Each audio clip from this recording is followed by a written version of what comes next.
여러분 반갑습니다. 건강한 얼굴로 여러분을 다시 뵙게 되니 무척 좋습니다. 하나님께서 여러분들과 함께 하셨습니다. 하나님께서 여러분들을 보호하시고 그리고 올바른 길로 인도하셨습니다. 우리는 그런 하나님의 경험을 우리는 다 가지고 있습니다.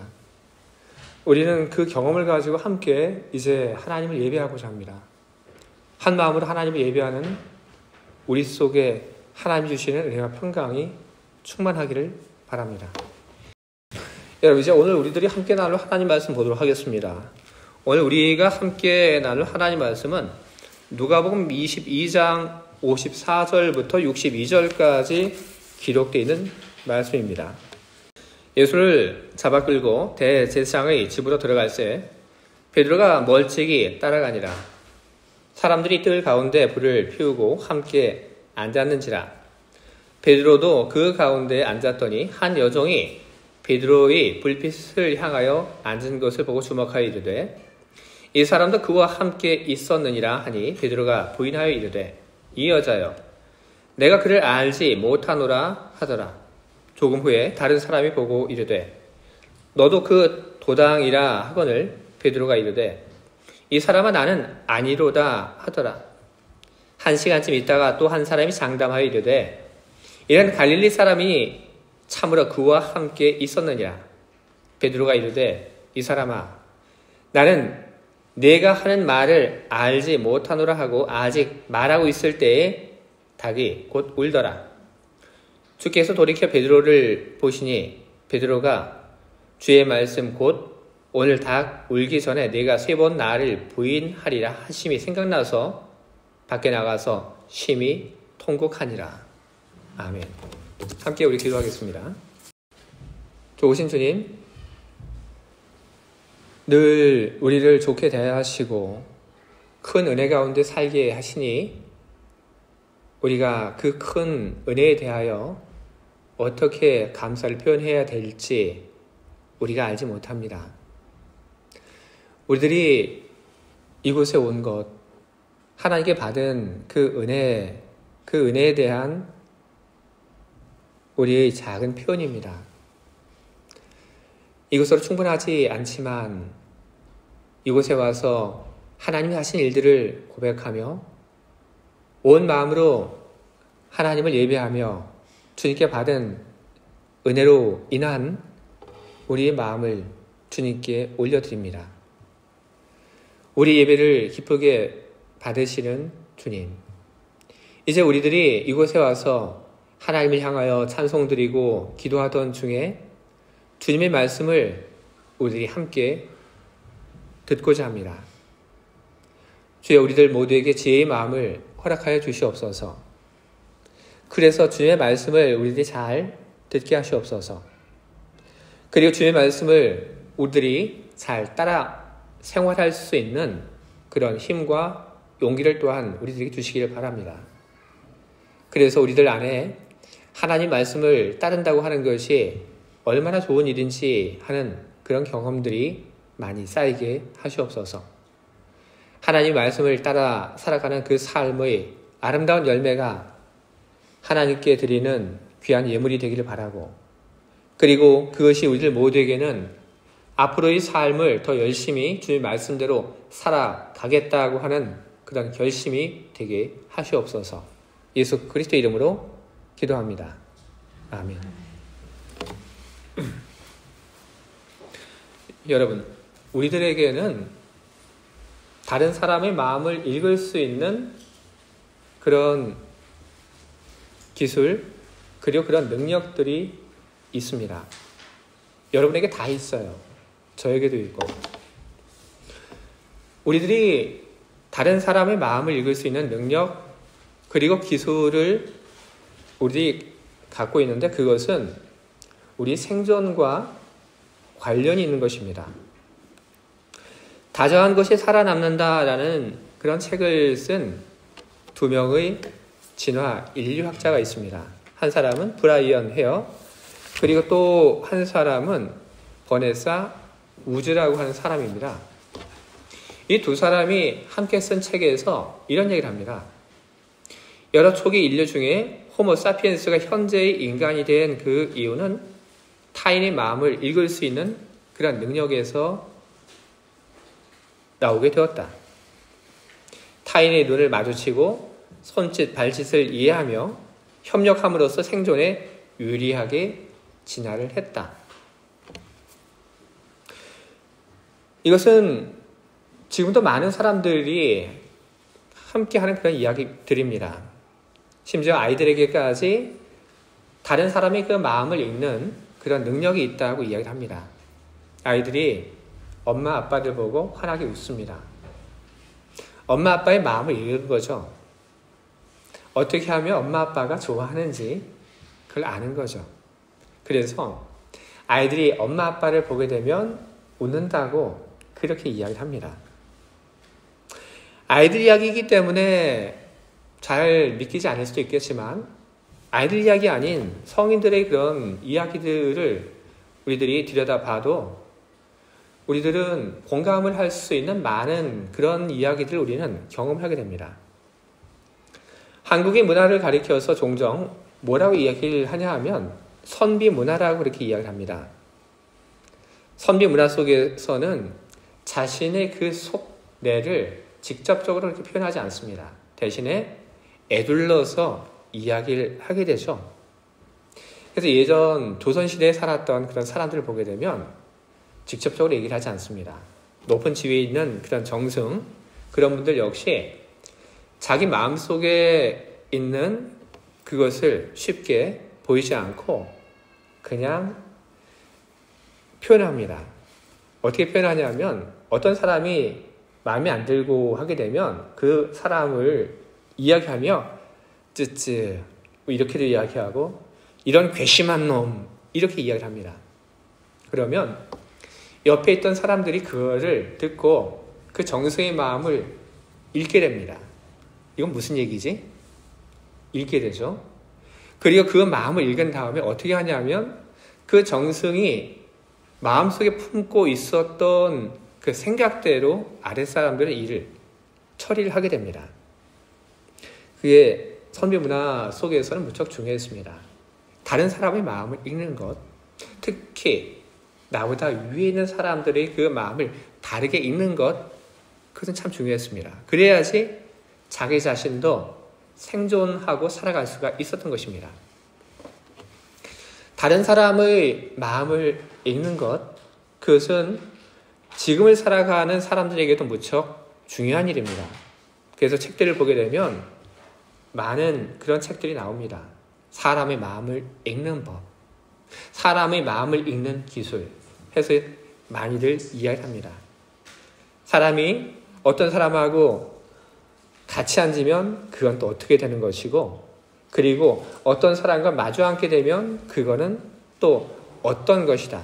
그런 식으로 많이 사람의 마음을 읽는 그런 기술들을 이야기를 하고 있습니다.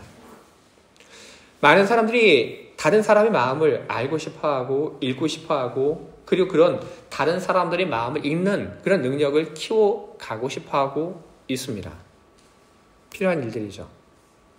그러나 오늘 이 시대를 살아가고 있는 우리들에게는 사람의 마음을 읽는 것만이 아니라 우리들에게는 주님의 마음을 읽는 바로 거기에도 우리들은 관심을 가지고 우리는 주님의 마음을 잘 읽으려고 우리는 해야 하는 것입니다. 오늘 성경의 말씀을 보게 되면 예수님께서 체포되신 그런 이야기가 소개되고 있습니다.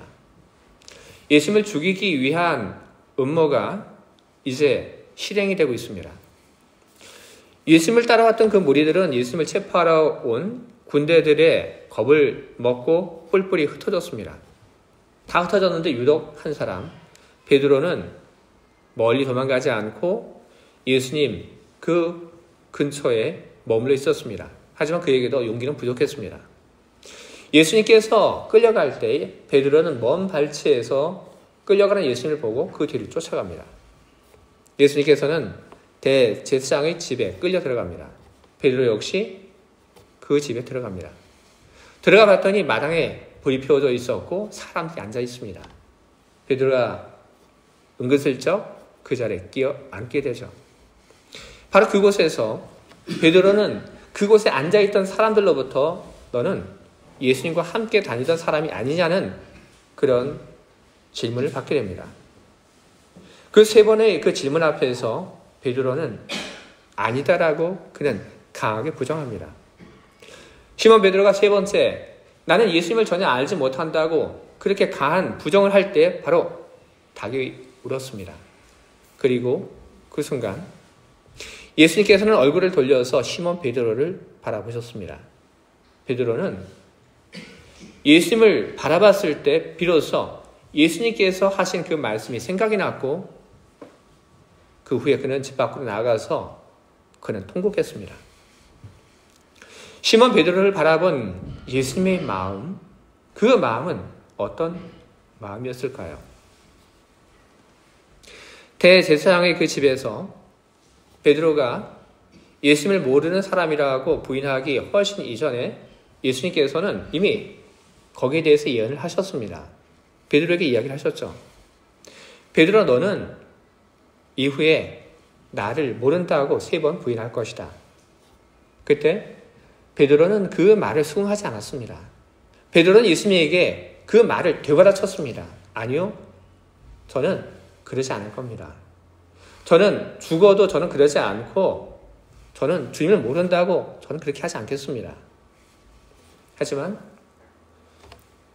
베드로가 그렇게 장담을 했지만 시간이 지난 후에 베드로는 예수님께서 말씀하신 것처럼 예수님을 모른다고 그렇게 부정을 했습니다. 예수님을 모른다고 부정을 한 그 일을 보면서 예수님께서는 거봐, 내 말이 맞았지? 내 말대로 됐지? 이런 마음으로 시몬 베드로를 바라봤다고 우리들은 전혀 믿고 있지 않습니다. 예수님께서는 그러실 분이 아닙니다. 그런 마음이 아니었죠. 그렇다고 한다면 시몬 베드로를 바라본 예수님은 도대체 어떤 마음으로 시몬 베드로를 바라보신 것입니까? 경멸의 마음으로 그를 바라보셨을까요? 아니면 시몬 베드로에 대해서 무척 화나는 마음으로 시몬 베드로를 바라보셨을까요? 예수님의 그 마음이 어떤 마음이었는지 그것을 잘못 알게 된다면 어떤 일들이 일어나게 될까요? 얼굴을 돌려서 시몬 베드로를 바라본 그 예수님을 보면서 그때의 예수님의 마음이 나를 비난하는 그런 마음으로 나를 바라본 것이다라고 그렇게 받아들이게 된다면 시몬 베드로는 큰 상처를 받게 될 것입니다.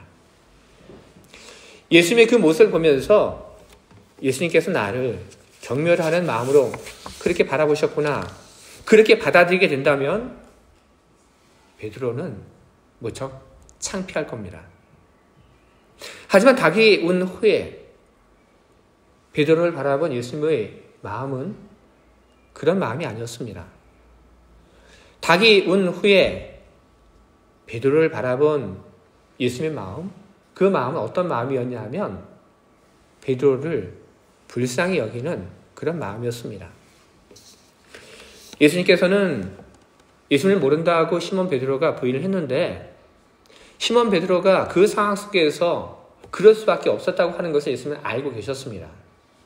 믿음이 그 상황을 이겨낼 만큼 크지 않았다고 하는 것을 예수님께서는 너무나도 잘 알고 계셨던 것입니다. 그렇기 때문에 시몬 베드로가 그 상황 속에서 예수님을 모른다고 3번 부인했다고 해서 예수님께서 시몬 베드로에 대해서 분노나 실망감을 느낄 이유는 없습니다. 대신 그를 바라본 예수님의 마음, 그 마음은 바로 시몬 베드로를 걱정하고 그리고 그를 불쌍히 여기는 마음입니다. 이런 마음이 예수님의 마음이었다고 하는 것은 바로 그 앞선 대화 속에서 드러납니다.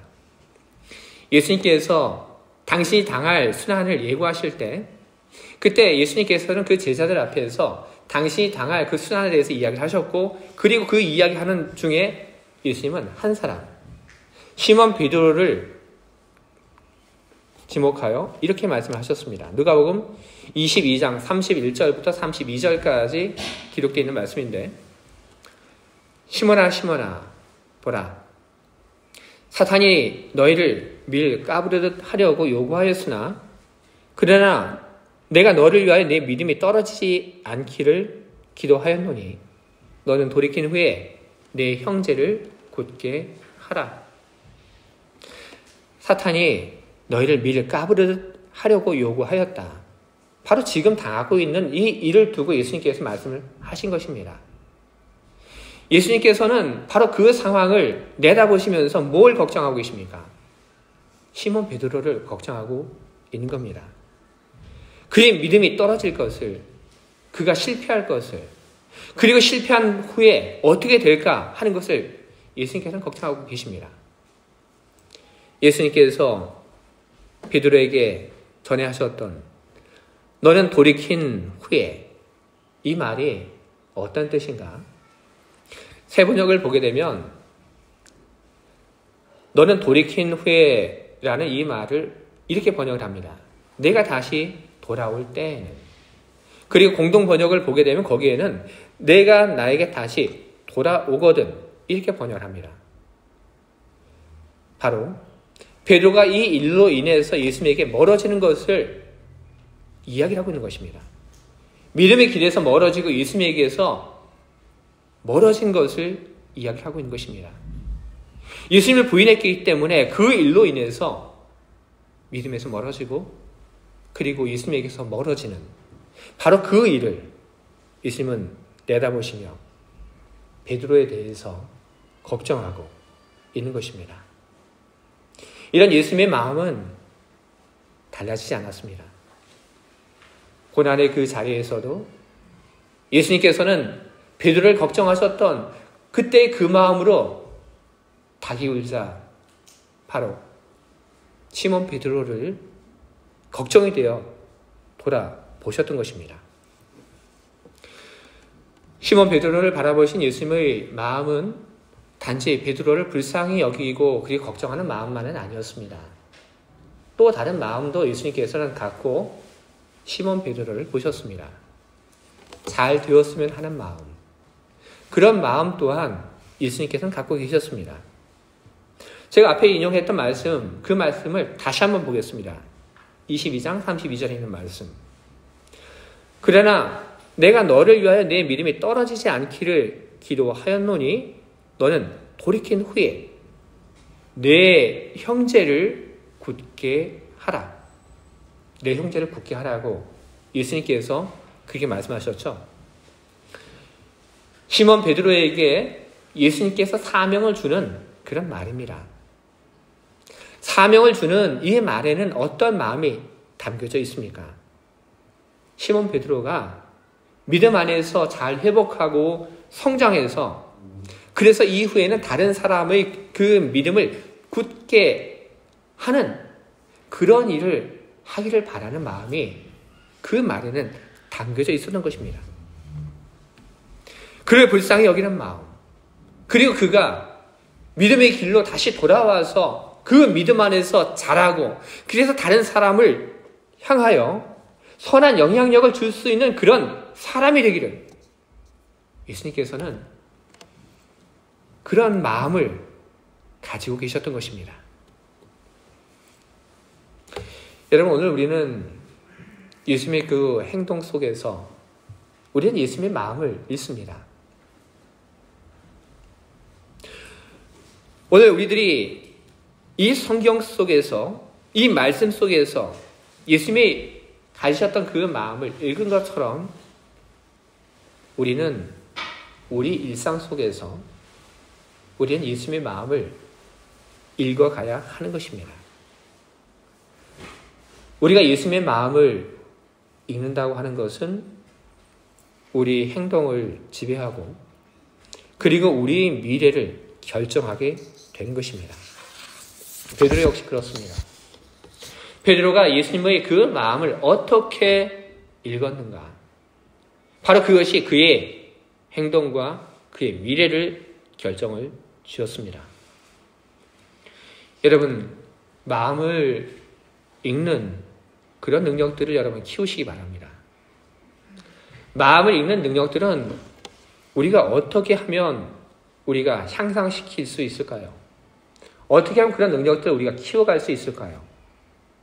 심리학자들 그리고 뇌과학자들 중에 일부는 이런 이야기를 합니다.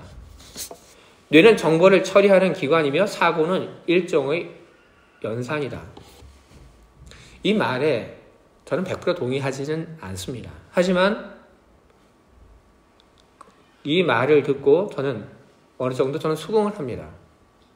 만약 그렇다고 한다면 중요한 것은 여러분 무엇입니까? 다른 사람의 마음을 읽고 그리고 그보다 더 중요한 주님의 마음을 우리들이 잘 읽기 위해서 필요한 것은 무엇입니까?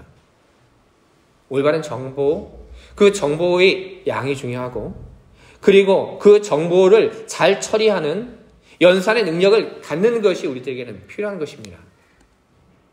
마음을 읽는다고 하는 것, 여러분 그것은 정보에 영향을 받습니다. 우리 안에 필요한 것은 무엇이냐 하면 주님에 대한 올바른 정보들을 우리들이 가지고 있는 것입니다. 주님에 대한 올바른 정보 그리고 많은 정보들이 우리 안에 있어야 하는 것입니다. 성경은 우리들에게 이야기를 합니다. 예수님께서 어떤 분인지 우리들에게 이야기를 하고 있습니다. 그는 하나님의 아들 그리고 그분은 우리를 하나님 나라로 인도하기 위하여 당신의 목숨을 내어주신 분이라고 이야기를 하고 있습니다. 우리는 예수님이 어떤 분이라고 하는 그런 예수님에 대한 이야기를 우리는 가지고 있습니다. 그리고 우리는 또 무엇을 가지고 있습니까? 그리고 우리는 또 무엇을 더 많이 가져야 하는 것입니까? 예수님이 하시는 일들이 항상 어떤 목적을 가지고 예수님께서 그 일들을 하고 계시는지에 대한 그런 이야기들, 정보들, 그런 정보들이 우리들에게는 있어야 하는 것입니다. 예수님은 항상 올바른 방향으로 우리를 인도하기 위하여 계획하시고 말씀하시고 그리고 일을 해 가십니다. 우리에게는 그런 이야기들이 있어야 하는 것입니다.